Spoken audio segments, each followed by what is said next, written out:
Hello दोस्तों, आप सभी को मेरा प्यार भरा नमस्कार। मैं आशीष आप सबका स्वागत करता हूं आपके अपने पसंदीदा चैनल एक लक्ष्य एकेडमी में।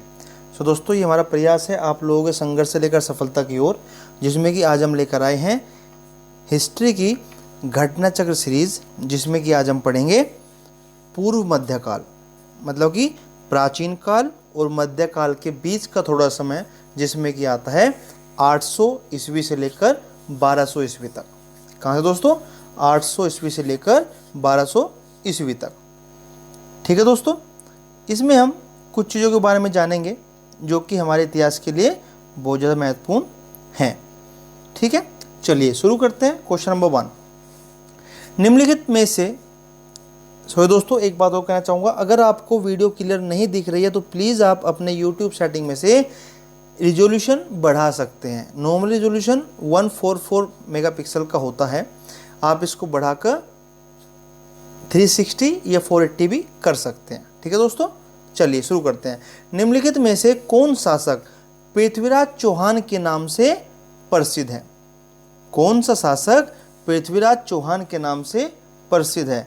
पृथ्वीराज प्रथम, पृथ्वीराज द्वितीय, पृथ्वीराज तृतीय या पृथ्वीराज तृतीय या उपयुक्त में से कोई नहीं। दोस्तों, पहले नहीं कि आपको थोड़ी कहानी सुना देते हैं, तब आप बताइएगा। अजमेर के शासक पृथ्वीराज तृतीय, जिसका शासनकाल था 1177 से लेकर 1192 ईस्वी तक, इनको ही पृथ्वीराज चौहान कहते हैं।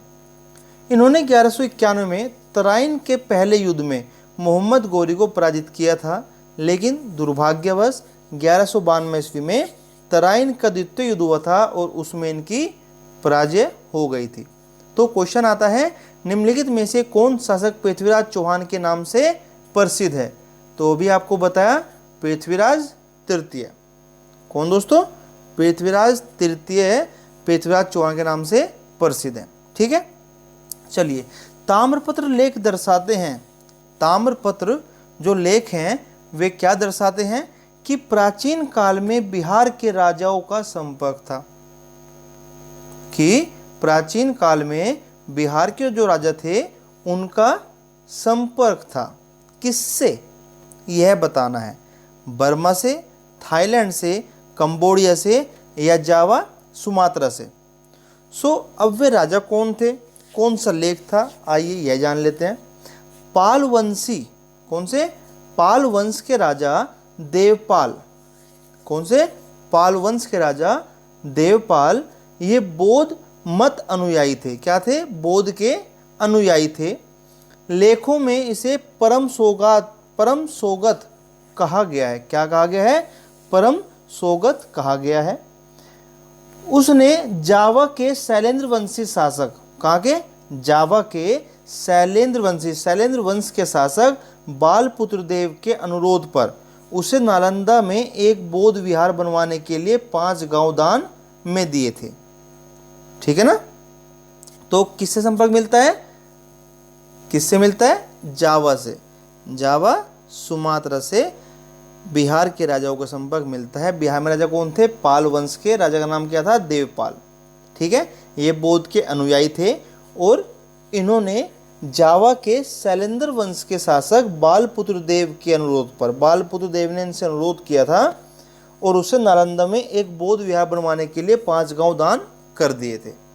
ठीक है, चलिए क्वेश्चन नंबर 3, स्वर्ण भूमि का वह राजा कौन था जिसने नालंदा में एक बौद्ध विहार की स्थापना की तथा उसके रखरखाव हेतु अपने दूत द्वारा देवपाल से 5 गांव दान में देने के लिए प्रार्थना की? तो कौन था? अभी आपको बताया, शैलेंद्र वंश का राजा बालपुत्र देव। कौन था?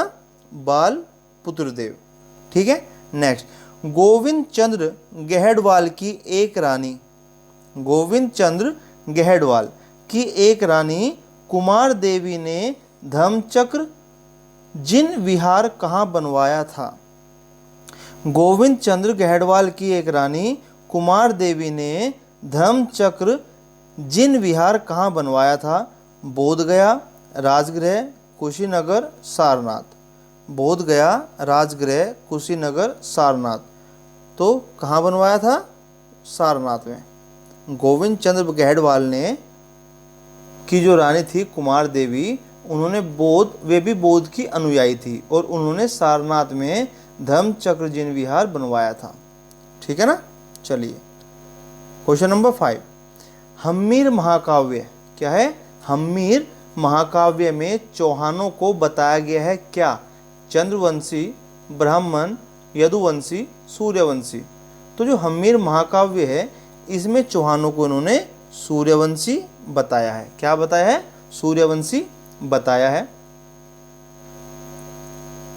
चौहान सूर्य के पुत्र चहामान नामक अपने पूर्वज के वंशज थे और वे 4 अग्निकुलों में से एक थे। ठीक है ना। चलिए, आल्हा उदल संबंधित थे किससे? आल्हा उदल किससे संबंधित थे? चंदेरी से, महोबा से, विदिशा से, पन्ना से। चंदेरी से, विदिशा से, महोबा से, पन्ना से। तो जो आला उदल थे वो महोबा से संबंधित थे। किससे? महोबा से संबंधित थे। वे चंदेल वंश के शासक परमार्दी देव, किसके? परमार्दी देव, जिसका शासनकाल 1165 से 1203 ईस्वी तक था, उसके सेना नायक थे। किसके? उसके सेना नायक थे, जो कि 1182 ईस्वी में पृथ्वीराज चौहान के आक्रमण का डटकर सामना करने के बाद वीर गति को प्राप्त हुए थे। ठीक है। चलिए, तो आला उदल का किससे संबंध था? महोबा से। चलिए क्वेश्चन नंबर 7, पृथ्वीराज रासो के लेखक। बहुत इंपॉर्टेंट क्वेश्चन है दोस्तों, ध्यान से। पृथ्वीराज रासो के लेखक कल्हन, जयानक, बिल्हन, चंद्रबरदाई। तो चंद्रबरदाई आपके पृथ्वीराज रासो के लेखक थे। ठीक है। और चंद्रबरदाई कौन थे? चंद्रबरदाई आपके पृथ्वीराज तृतीय, जो कि पृथ्वीराज चौहान के नाम से प्रसिद्ध थे, उनके दरबार में कवि थे। क्या थे? उनके दरबार में कवि थे। ठीक है। चलिए, पृथ्वीराज विजय का लेखक कौन है? अभी हमने पूछा पृथ्वीराज रासो के लेखक, अब है पृथ्वीराज विजय के लेखक कौन है? चंद्रबरदाई, पृथ्वीराज चौहान, जयानक, नैनचंद सूरी। तो पृथ्वीराज विजय के लेखक हैं जयानक। कौन दोस्तों? जयानक। ठीक है। नेक्स्ट क्वेश्चन नंबर 9, निम्नलिखित युग्मों में से कौन एक सुमेलित नहीं है? अब्दुल रहमान, हमीर रासो, चंद्रबरदाई, पृथ्वीराज रासो, जैनिक, आलाखंड, नरपति नालय, बिसलदेव रासो। तो इसमें जो आपका सही विकल्प है, जो सुमेलित नहीं है, वह है आपका हमीर रासो। कौन सा है? हमीर रासो। ठीक है। क्यों? ऐसा क्यों है? क्योंकि हमीर रासो की रचना सारंगधर ने की थी। किसने? हमीर रासो की रचना सारंगधर ने की थी, न कि किसी अब्दुल रहमान ने। ठीक है। तो ध्यान रखना, हमीर रासो की रचना अब्दुल रहमान ने नहीं की। किसने की? सारंगधर ने की। पृथ्वीराज रासो की चंद्रबरदाई ने, आलाखंड की जगनीक ने, बिसलदेव रासो की नरपति नालय ने। ठीक है। नेक्स्ट, निम्नलिखित राजपूत वंशों में से किसने 8वीं शताब्दी में दिल्लिका शहर की स्थापना की? दिल्लिका को आप दिल्ली भी कहते हैं। ठीक है। तो कौन से राजपूत वंश ने 8वीं शताब्दी में दिल्ली शहर या दिल्ली का शहर की स्थापना की थी? परमार वंश, सोलंकी वंश, तोमर वंश या चौहान वंश? तो 8वीं शताब्दी में इस शहर की स्थापना की थी तोमर वंश ने। किसने? तोमर वंश ने। और तोमर वंश के राजा का नाम क्या था? तोमर वंश के राजा का नाम था अनंगपाल। क्या नाम था? अनंगपाल। ठीक है। तो अनंगपाल को ही दिल्ली का संस्थापक बताया जाता है। अनंगपाल को दिल्ली का संस्थापक बताया जाता है। बाद में चौहानों ने इसको अपने अधिकार में ले लिया था। तो ध्यान रखना, दिल्ली का संस्थापक कौन है? आपके तोमर वंश का अनंगपाल। कौन है? तोमर वंश का अनंगपाल। चलिए क्वेश्चन नंबर 11, जेजाक मुक्ति प्राचीन नाम था किसका? बघेलखंड का, बुंदेलखंड का, मालवा का, विदर्भ का? तो जेजाक मुक्ति जो नाम था यह था बुंदेलखंड का पुराना नाम। किसका था? बुंदेलखंड का प्राचीन नाम। ठीक है। चंदेल वंश के संस्थापक थे नन्नूक के पुत्र जय सिंह। चंदेल वंश के संस्थापक नन्नूक, उनके पुत्र जय सिंह या जेजा के नाम पर यह प्रदेश जेजाक मुक्ति कहलाया था। ठीक है ना। अब पता लग गया जेजाक मुक्ति का नाम जेजाक मुक्ति क्यों पड़ा था, क्योंकि चंदेल वंश के संस्थापक नानुक के पुत्र जय सिंह, पोता जय सिंह या जेजा, उनको जेजा भी कहा जाता था, इसलिए इसका नाम जेजाक मुक्ति पड़ा था। धंगदेव किस वंश का शासक था? कौन? धंगदेव किस वंश का शासक था? तो धंगदेव जेजाक भुक्ति के चंदेल सबसे प्रसिद्ध एवं शक्तिशाली राजा हुआ। कौन? धंगदेव। किसका था? जेजाक भुक्ति के चंदेल में। ठीक है, चलिए। और इन्होंने ही महाराजा धीराज की उपाधि धारण की थी। धंग ने प्रयाग के संगम में शिव की आराधना करते हुए शरीर त्याग दिया था। चलिए, क्वेश्चन नंबर 13, निम्नलिखित शासकों के नाम सही कालानुक्रम काल कर्मानुसार संयोजित कर अपना उत्तर नीचे दिए गए कूट से चयन करना है। विद्याधर, धंग, यशोवर्मा, कीर्तिवर्मा। ठीक है, तो अगर मैं क्रम में बताऊं तो क्रम में आप लिखिए, पहले पे है आपका यशोवर्मा, पहले पे आपका यशोवर्मा, दूसरे पे है आपका धंग, दूसरे पे आपका धंग, तीसरे पे आपका विद्याधर और चौथे पे आपका कीर्तिवर्मा। ठीक है, तो पहले पे है यशोवर्मा, दूसरे पे है धंग, तीसरे पे है विद्याधर, चौथे पे है कीर्तिवर्मा। अब आपको इनका समय काल, शासन काल भी पता होना चाहिए। नोट कर सकते हैं आप, यशोवर्मा का शासन काल है 930 से 950 ईस्वी, 930 ईस्वी से 950 ईस्वी इनका शासन काल है। फिर धंग वंश का शासन काल 950 से 1002 ईस्वी, विद्याधर का 1019 से 1029, ध्यान देना, विद्याधर का 1019 से 1029 ईस्वी, और कीर्तिवर्मा का 1060 से 1100, 1060 से 1100। ठीक है, चलिए। पुंड्रवर्धन कौन है? पुंड्रवर्धन भुक्ति अवस्थित थी कहाँ पर? पुंड्रवर्धन भुक्ति कहाँ पर अवस्थित थी? उत्तर बंगाल में, बिहार में, उड़ीसा में, असम में। तो जो आपकी पुंड्रवर्धन भुक्ति थी यह उत्तर बंगाल में, कहाँ पर? उत्तर बंगाल में अवस्थित थी। पाल, चंद्र और सेन, इन राजवंशों के युग में इसके क्षेत्राधिकार का विस्तार उत्तर बंगाल के बाहर भी हुआ था। तो पुंड्रवर्धन भुक्ति कहाँ अवस्थित थी? उत्तर बंगाल में। ठीक है, चलिए। पाल वंश का संस्थापक, वेरी इंपॉर्टेंट, पाल वंश का संस्थापक कौन था? धर्मपाल, देवपाल, रामपाल, गोपाल। तो कौन था? हमारा गोपाल जी पाल वंश के संस्थापक थे। ठीक है, और पाल वंश एक क्षत्रिय वंश था। कौन सा? एक क्षत्रिय वंश था। यह बौद्ध अनुयायी भी था और नालंदा में इसने एक विहार का निर्माण भी करवाया था। पाल वंश के संस्थापक गोपाल, और ये क्षत्रिय वंश के थे और ये बौद्ध के अनुयायी भी थे। इन्होंने नालंदा में एक विहार का निर्माण भी कराया था। नेक्स्ट, ओदंतपुर क्या है? ओदंतपुर शिक्षा केंद्र निम्न में से किस राज्य में अवस्थित था? ओदंतपुर शिक्षा क्षेत्र निम्न में से किस राज्य में अवस्थित था? बंगाल, बिहार, गुजरात, तमिलनाडु, कोई नहीं है सारे। तो सारे तो मुश्किल है, बट क्या है कि इसमें आपका आंसर होगा बिहार। जो आपका ओदंतपुर है वह आपका बिहार में अवस्थित था।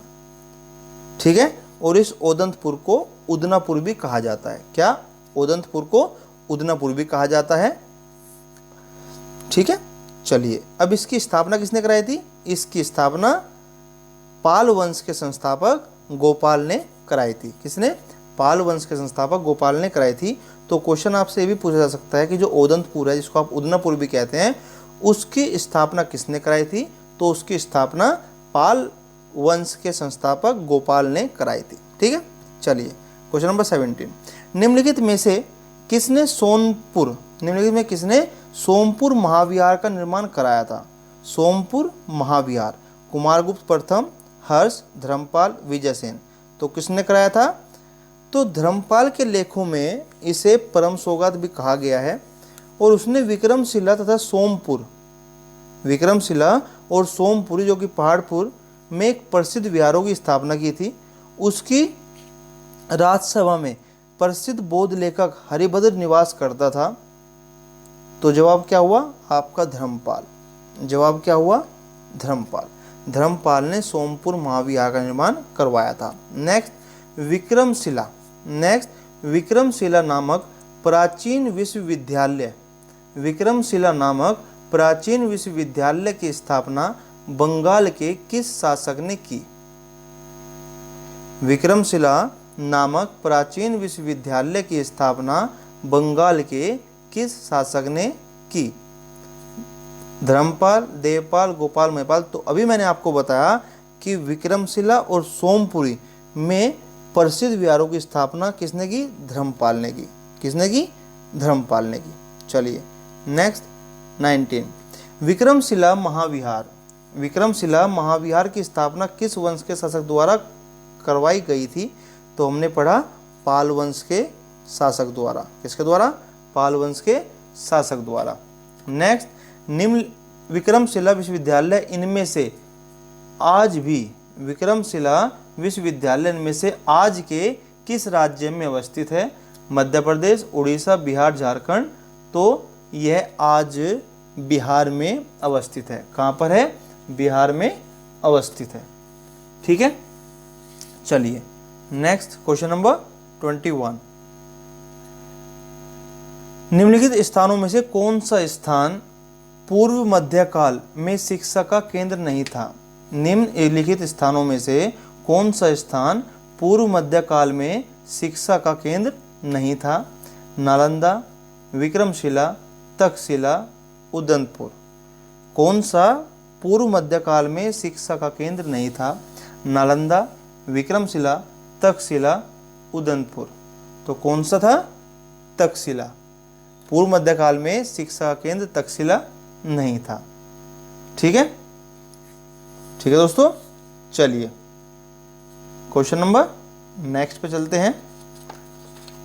22 निम्नलिखित में से किसने राष्ट्रकूट साम्राज्य की नींव रखी। तो राष्ट्रकूट साम्राज्य की नींव रखी थी अमोघवश प्रथम ने, दंतिदुर्ग ने, ध्रुव ने या कृष्ण प्रथम ने। तो राष्ट्रकूट वंश की स्थापना की गई थी दंतिदुर्ग के द्वारा। किसके द्वारा, दंतिदुर्ग। और कब की गई थी, 736 ईस्वी में। कब, 736 ईस्वी में। ठीक है, चलिए क्वेश्चन नंबर 23 निम्नलिखित में से किसने हिरण्यगर्भ धार्मिक कार्य कराया था। तो किसने, दंतिदुर्ग ने कराया था। किसने, दंतिदुर्ग ने। हिरण्यगर्भ कार्य क्या था, महादान, महादान यज्ञ था। क्या था, महादान यज्ञ। कहाँ पर कराया था, उज्जैनी में। कहाँ पर कराया था, उज्जैनी में। ठीक है, चलिए निम्नलिखित में से कौन अपने पिता के अभियानों के क्रम में सैनिक छावनी में पैदा हुआ था। अपने पिता के अभियानों में के क्रम में सैनिक छावनी में पैदा हुआ था। कौन, अमोघवश राष्ट्रकूट, भोज परमार, धर्मपाल, नागभट्ट, द्वितीय प्रतिहार। तो कौन हुआ था, अमोघवर्ष राष्ट्रकूट। कौन हुआ था, अमोघवर्ष राष्ट्रकूट। ठीक है, क्योंकि राष्ट्रकूट राजा जो अमोघवर्ष प्रथम था, इनका जन्म हुआ था 800 ईस्वी में। कब हुआ था, 800 ईस्वी में। नींव कब रखी गई थी राष्ट्रकूट की, 736 ईस्वी में। ठीक है, नर्मदा नदी के किनारे श्री भावन नामक स्थान पर सैनिक छावनी में इनका जन्म हुआ था। इस समय इनके पिता थे राष्ट्रकूट वंश के राजा गोविंद तृतीय। कौन थे, राजा गोविंद तृतीय। ठीक है, चलिए नेक्स्ट 25 महानतम प्रतिहार राजा कौन थे। महानतम प्रतिहार, धर्मपाल, हर्ष, मिहिरभोज, महेंद्रपाल। तो कौन थे, मिहिरभोज। कौन थे, मिहिरभोज। ठीक है, चलिए चलें। अब इसके साथ अगर मैं बताऊं आपको कि धर्मपाल, हर्ष, मिहिरभोज, महेंद्रपाल के बारे में, तो जो प्रतिहार वंश के शासक हैं मिहिरभोज, इनका शासनकाल था 836 से 885 ईस्वी।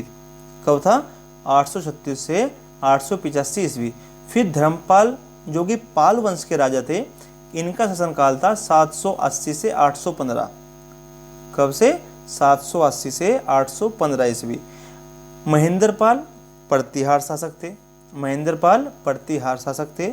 इनका शासनकाल था 885 से 910, मतलब कि मीर भोज के बाद का, मतलब मीर भोज के बाद जो शासक बने थे वो महेंद्रपाल बने थे। और जो हर्ष है वे पुष्यभूति वंश के, किससे, पुष्यभूति वंश के शासक थे।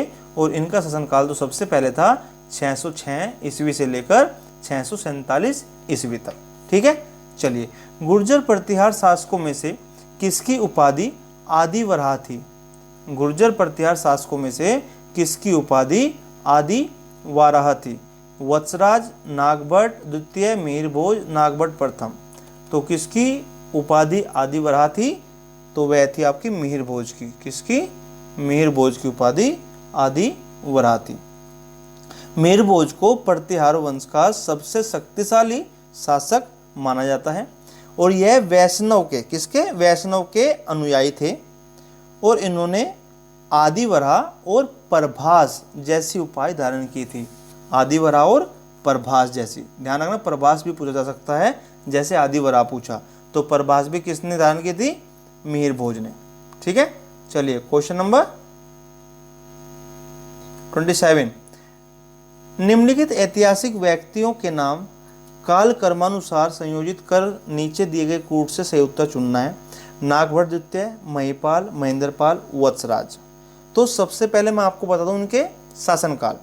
तो सबसे पहले बात करते हैं आपके नागभट्ट द्वितीय की। तो नागभट्ट द्वितीय का शासनकाल था 800 ईस्वी से 833 ईस्वी तक। कब था? 800 ईस्वी से 833 ईस्वी तक। फिर उसके बाद महिपाल, महिपाल का शासनकाल था 912 से 944 ईस्वी तक। 912 से 944 ईस्वी तक। उसके बाद महेंद्रपाल, शासनकाल था 885 से 910 ईस्वी तक। और फिर आपका वत्सराज 775 से 800 ईस्वी तक। 775 से 800 ईस्वी तक। तो इन काल कर्मानुसार के अनुसार अगर बात करें तो आपका जो जवाब होगा वह होगा सबसे पहले वत्सराज, उसके बाद नागभट्ट द्वितीय, फिर महेंद्रपाल प्रथम और फिर महिपाल। मतलब कि 4 1 3 2, that means option number B is your correct answer. 28। निम्नलिखित में से कौन सा शासक गुर्जर प्रतिहार राजवंश से संबंधित नहीं है? नागभट्ट, महेंद्रपाल प्रथम, भरतभट्ट, देवपाल। तो कौन सा नहीं है? भरतभट्ट प्रथम आपका गुर्जर प्रतिहार वंश से संबंधित नहीं है। ठीक है, ठीक है दोस्तों। चलिए अब बात आती है कि आपका जो भरतभट्ट है वह किस वंश से था, बताइए। तो आपको बता देते हैं पहले कि जो पुलकेशिन द्वितीय के जो एहोल अभिलेख है उसमें गुर्जर जाति का उल्लेख प्राप्त हुआ है। ठीक है, पुलकेशिन द्वितीय हमने पढ़ा था। तो गुर्जर प्रतिहार वंश के संस्थापक कौन थे? नागभट्ट प्रथम। कौन थे? नागभट्ट प्रथम। कब हुई थी स्थापना? 730 ईस्वी में। ठीक है, इस वंश के अन्य शासकों में वत्सराज भी आते हैं, नागभट्ट द्वितीय भी आते हैं, मीर भोज भी आते हैं, महेंद्रपाल प्रथम भी आते हैं और देवपाल भी आते हैं। लेकिन इसमें भरतभट्ट प्रथम का नाम कहीं नहीं आता है। ठीक है, चलिए क्वेश्चन नंबर 29।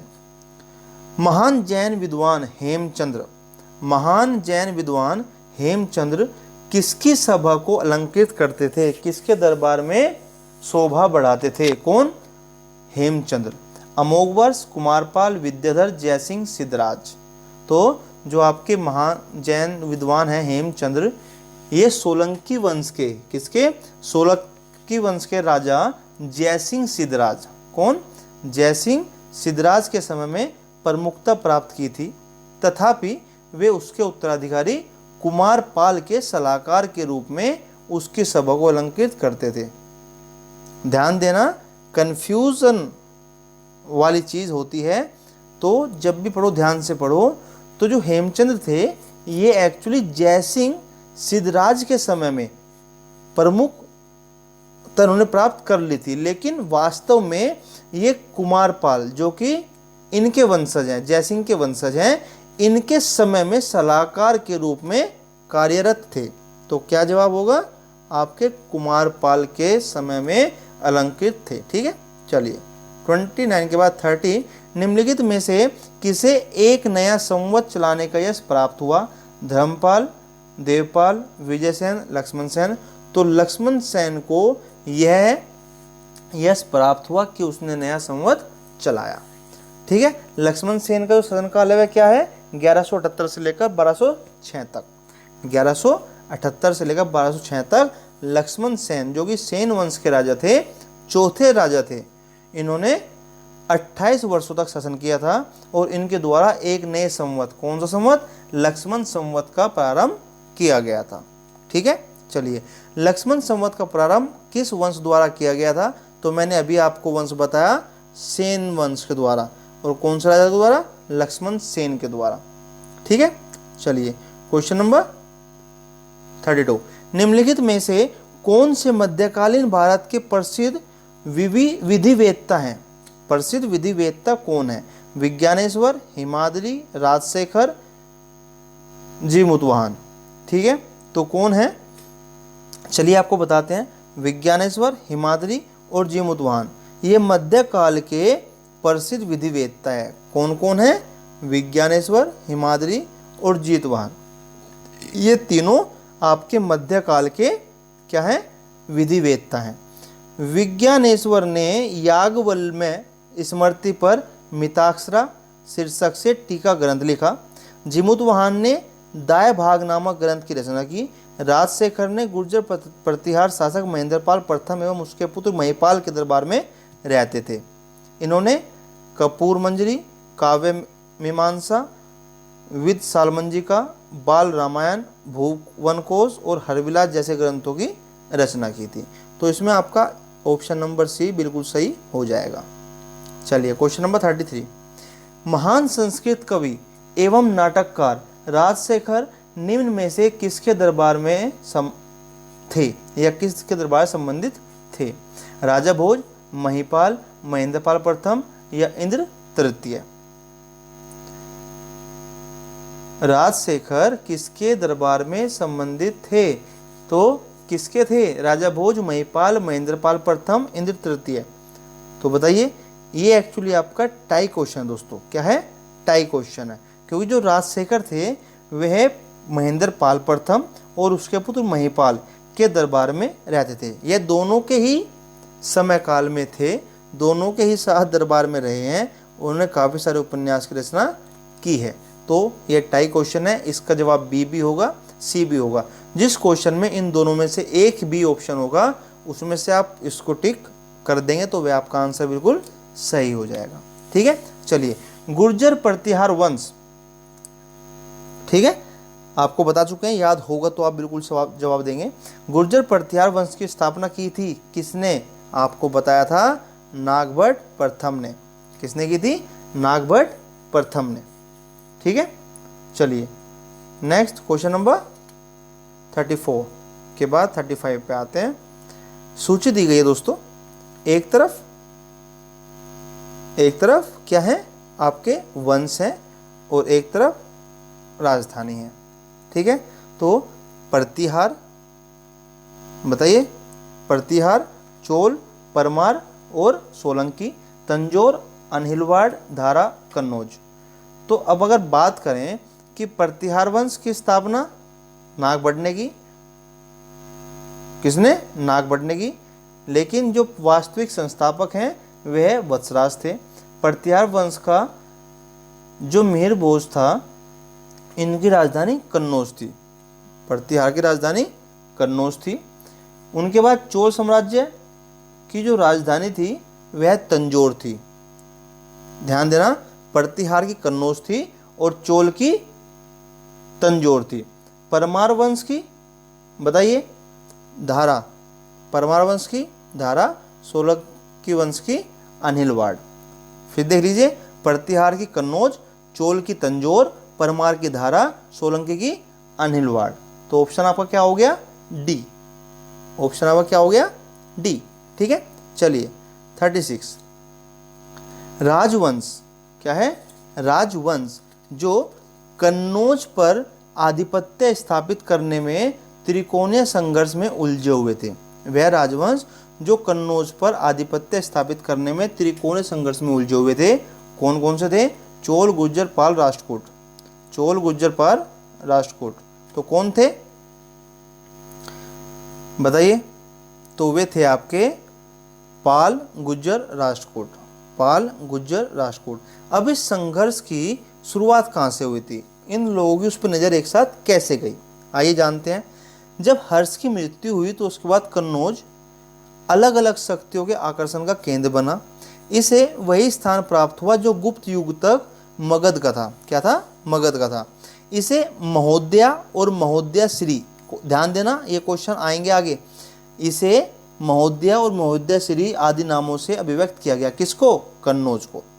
ठीक है। अतः इस पर अधिकार करने के लिए 8वीं सदी की 3 बड़ी शक्तियां, कौन सी? पाल, गुर्जर और राष्ट्रकूट, इनके बीच में बहुत संघर्ष चलता रहा, जो 8वीं-9वीं शताब्दी के उत्तर भारत के इतिहास का सर्वाधिक महत्वपूर्ण घटनाक्रम है। और इसमें अंत में आखिर में कौन जीते? गुर्जर प्रतिहार को इस पर अपना अधिकार प्राप्त करने में सफलता प्राप्त हुई। ठीक है। चलिए क्वेश्चन नंबर 38, निम्नलिखित में से कौन त्रिकोणात्मक संघर्ष का हिस्सा नहीं था? तो भी आपको बताया, पाल, प्रतिहार, राष्ट्रकूट ये थे, और कौन नहीं था? चोल नहीं था। ठीक है। महोदया किसका पुराना नाम है? इसलिए कहा कि ध्यान सुनना, किसका नाम है? कन्नौज का। ठीक है। चलिए 39, राजा भोज ने शासन किया कहाँ पर? राजा भोज ने शासन किया कहाँ पर? बस्तर पर, धार पर, महाकौशल पर, उज्जैन पर। सो दोस्तों राजा भोज भी आपके परमार शासक थे। क्या थे? राजा भोज परमार शासक थे, और परमारों के पहले शासन केंद्र उज्जैन था। उसके बाद में इन्होंने राजधानी बदल दी, और कहाँ पर की? धारा पर। कहाँ पर की? धारा पर बदल दी। राजा भोज ने धारा में शासन किया। भोज की मृत्यु के पश्चात विद्वानों ने धारा नगरी के बारे में कहा है, अद्य धारा निराधारा, निरालंबा सरस्वती, पंडिता खंडिता सर्वे, भोज राजे दिवंगते। ठीक है।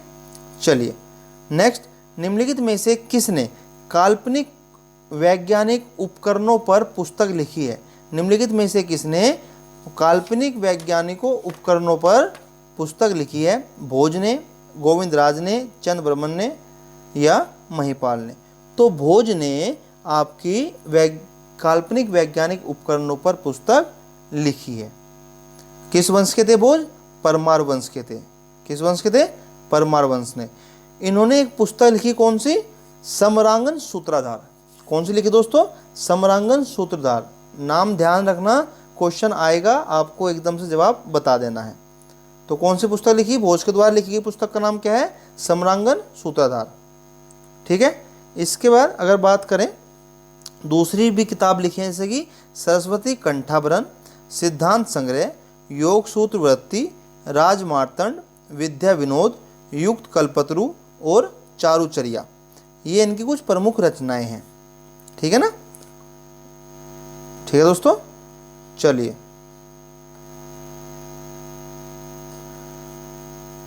नेक्स्ट चलते हैं दोस्तों। नेक्स्ट क्वेश्चन नंबर 41, भोजशाला मंदिर की अधिष्ठायी देवी कौन है? भगवती दुर्गा, भगवती पार्वती, भगवती लक्ष्मी, या भगवती सरस्वती?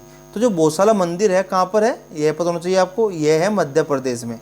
कहाँ पर? धार जिले में। ठीक है। मध्य प्रदेश के धार जिले में भोजशाला मंदिर स्थित है।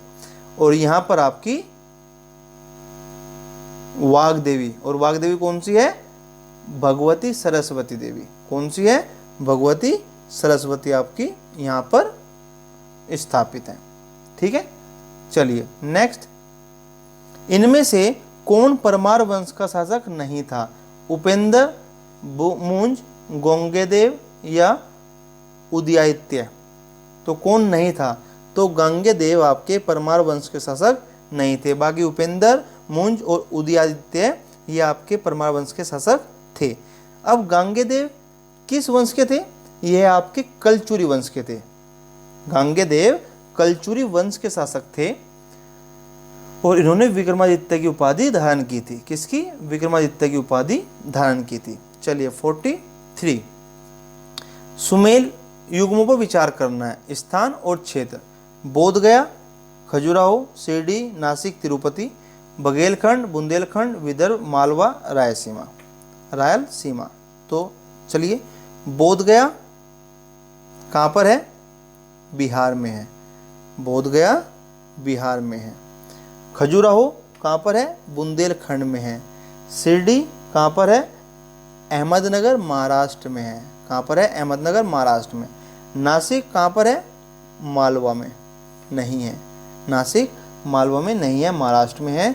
तिरुपति आपका रायलसीमा में है। तो इसके लिए कौन कौन से सही है? इसके लिए आपका सिर्फ दूसरा और पांचवा सही है। तो ऑप्शन सी इसका करेक्ट आंसर हो जाएगा। कौन सा सही है? दूसरा और पांचवा सही है। चलिए 44 गौड़वहु के रचयिता कौन थे? गौड़वहु के रचयिता थे कौन? हरिसेन, आर्यभट्ट, वाकपति, बाणभट्ट। हरिसेन, आर्यभट्ट, वाकपति, बाणभट्ट कौन थे? तो जो वाकपति थे ये आपके गौड़वहु के रचयिता थे। वाकपति गौड़वहु के रचयिता थे, ठीक है। और गौड़वहु जो कि कन्नौज के राजा यशोवर्मन के राजाश्रित कवि वाकपति की रचना है। किसकी है? अभी आपको बताया वाकपति। और वाकपति किसके शासनकाल में थे? यशोवर्मन के शासनकाल में। कहाँ के राजा थे? कन्नौज के, ठीक है। कश्मीर का अकबर नाम से प्रसिद्ध सुल्तान था कौन? सुल्तान शामसुद्दीन शाह, कुतुबुद्दीन, जैनुल आबिदीन या सिकंदर। तो कौन था दोस्तों? कश्मीर का अकबर किसके नाम मिला था? सुल्तान जैनुल आबिदीन को। किसको? सुल्तान जैनुल आबिदीन। अकबर के समान धर्म सहिष्णु और सामाजिक कार्यों के लिए सुल्तान जैनुल आबिदीन को कश्मीर का अकबर कहा जाता है। उनने संस्कृत के अनेक महत्वपूर्ण ग्रंथों का अनुवाद कराया तथा श्रीभट्ट और मंसूर बिन अहमद जैसे वेदों को संरक्षण प्रदान भी किया, ठीक है ना। चलिए तो कौन था? सुल्तान जैनुल आबिदीन। कर्नाट वंश कौन सा? कर्नाट वंश का संस्थापक कौन था? नान्यदेव, नरसिंहदेव, हरिदेव, विजयदेव। तो कौन था? नान्यदेव। कर्नाट वंश नान्यदेव के द्वारा स्थापित किया गया था।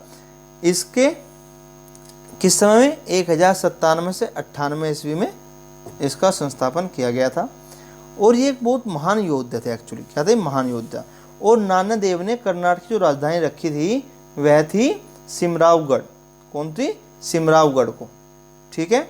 और कर्नाट वंश का शासनकाल था 1097-98 से लेकर 1378 ईस्वी तक। इसको 1378 ईस्वी तक था।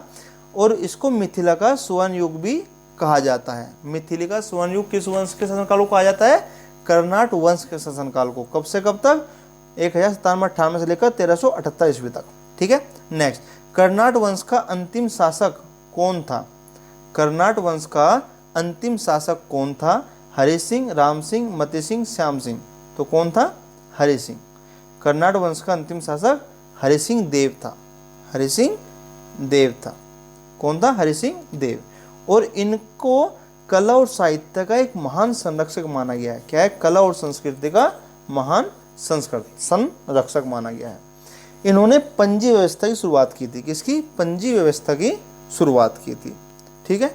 चलिए 48 मध्यकालीन भारत के आर्थिक इतिहास के संदर्भ में शब्द अर्घट्टा, कौन सा शब्द? अर्घट्टा किससे निरूपित करता है? तो किसे करता है? बंधुआ मजदूर, सैन्य अधिकारियों को दिए गए भूमि अनुदान, या वाटर व्हील भूमि की सिंचाई के लिए प्रमुख जल चक्र, या कृषि भूमि में बदली गई बंजर भूमि। तो किसमें है? अगर बात की जाए कि जो मध्यकाल में अर्घट्टा भूमि है वह भूमि की सिंचाई के लिए प्रयुक्त जल चक्र था। भूमि की सिंचाई के लिए प्रयुक्त जल चक्र को क्या कहते हैं? अर्घट्टा, ठीक है। सो दोस्तों ये थे हमारे मध्यकालीन से पूर्व के कुछ महत्वपूर्ण क्वेश्चन, कुछ महत्वपूर्ण जानकारियां जो कि 800 ईस्वी से लेकर और 1200 ईस्वी तक के बीच की आपके सामने एक रूपरेखा प्रस्तुत की है, ठीक है दोस्तों। उम्मीद करता हूं कि आपको काफ़ी कुछ अच्छा लगा होगा।